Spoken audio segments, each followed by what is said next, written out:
Hello guys, कैसे हैं आप सब लोग। होप यू बहुत अच्छे होंगे। आज की इस वीडियो क्लास में हम लोग बैंक रिकन्सिलेशन स्टेटमेंट का एक क्वेश्चन और करेंगे। अभी तक हम लोगों ने इसकी दो वीडियोस कवर की हैं जिसमें हमने balance as per cash book के अकॉर्डिंग क्वेश्चन सॉल्व किए हैं। आज की इस वीडियो क्लास में हम बैलेंस एज पर पासबुक से क्वेश्चन सॉल्व करेंगे और वो मैंने ओवरड्राफ्ट लिया है। तो हमें इस क्वेश्चन में बैलेंस एज पर पासबुक दिया है, डेबिट बैलेंस दिया है पासबुक का। डेबिट का मतलब आप समझते हैं, पासबुक का डेबिट माइनस होता है यानी नेगेटिव बैलेंस है। तो पासबुक का नेगेटिव बैलेंस है मेरे पास 90,000, तो मैं यहाँ लिख देता हूँ balance as per passbook 90,000 negative side में। समझ में डेबिट है इसलिए नेगेटिव में लिखा, और अगर कुछ नहीं होता तो मैं उसको प्लस में लिखता यानी पॉजिटिव बैलेंस में। नेक्स्ट पॉइंट पढ़ लेते हैं। 30,000 के चेक्स और कैश हमने बैंक में जमा किए। ये कौन जमा करता है? बिजनेसमैन। जब बिजनेसमैन जमा करेगा तो बिजनेसमैन अपने रिकॉर्ड में क्या करेगा? 30,000 दिखा देगा कि मेरी साइड से जमा हो गए।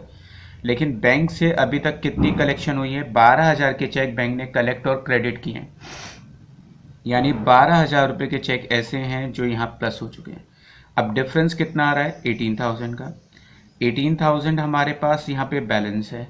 तो आप जानते हैं रूल क्या है? रूल दो हैं। सबसे पहले हम चेक करते हैं कि स्टार्टिंग बैलेंस किसका है, वो हमारा कैश बुक का है। दूसरा रूल होता है हम सारी करेक्शन उसी में करते हैं जिसका स्टार्टिंग बैलेंस होता है।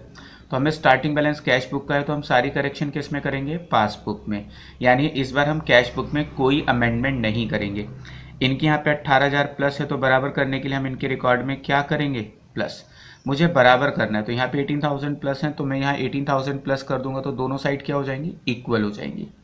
तो मैं 18,000 यहाँ पे प्लस कर देता हूँ और कोटेशन मेंशन कर दूंगा, checks deposited in bank but not collected by bank. उसके नेक्स्ट है 25,000 के चेक मैंने आउटसाइडर को इशू किए हैं, जिनमें से सिर्फ 9,000 बैंक में पेमेंट के लिए प्रेजेंट किए हैं। तो 25,000 के चेक इशू किए हैं तो ये बिजनेसमैन ने जब इशू किए होंगे तो अपने रिकॉर्ड में उसने दिखा दिया होगा कि इतनी 25,000 की पेमेंट मेरी साइड से हो चुकी है। बट एक्चुअल में बैंक के रिकॉर्ड में कितने माइनस हुए? 9,000। डिफरेंस कितना आ रहा है? 16,000 रुपये।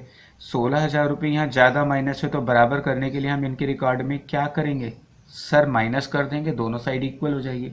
बिल्कुल ठीक सही सोच रहे हैं आप। उसके नेक्स्ट 5,000 का इंश्योरेंस प्रीमियम बैंक ने पे किया।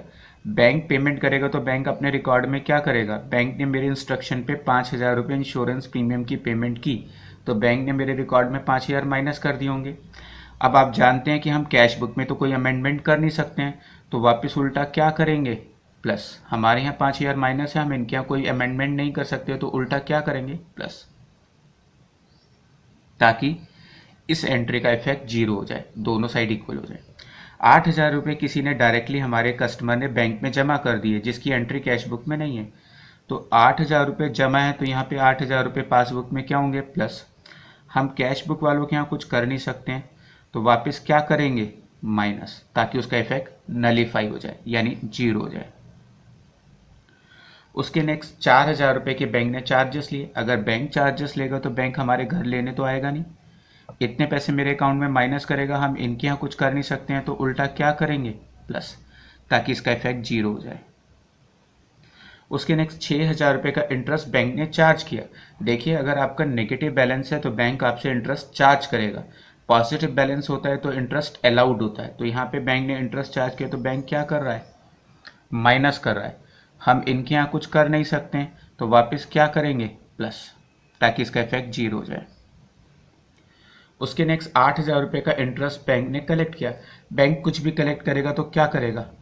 मेरे रिकॉर्ड में प्लस। अब इनके हम कुछ कर नहीं सकते तो वापस क्या करेंगे? इस पॉइंट को रिवर्स कर देंगे ताकि इसका इफेक्ट जीरो हो जाए।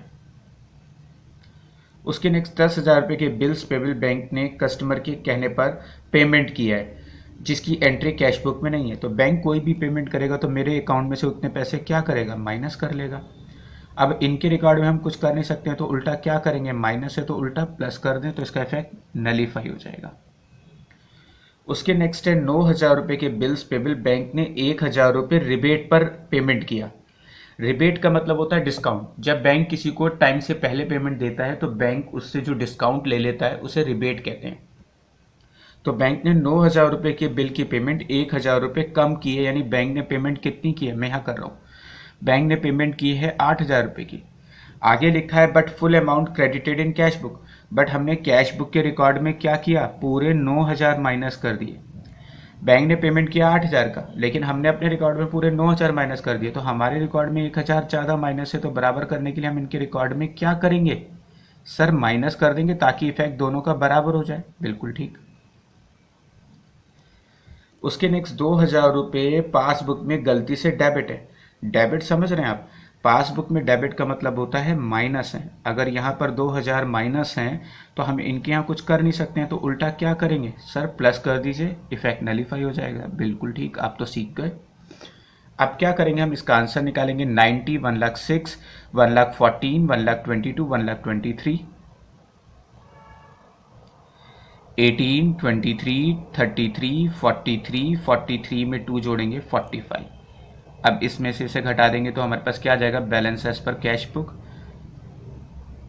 78,000 बैलेंस बचेगा। दोनों साइड का टोटल बराबर कर देंगे। तो होप यू गाइस आपको balance as per cash book का अगर कोई क्वेश्चन आता है तो उसे कैसे डील करना चाहिए आपको आ गया होगा। इसी तरह के 2-3 क्वेश्चन मैं आपको प्रैक्टिस के लिए दे रहा हूँ, जो आप खुद ट्राई करके देखिएगा।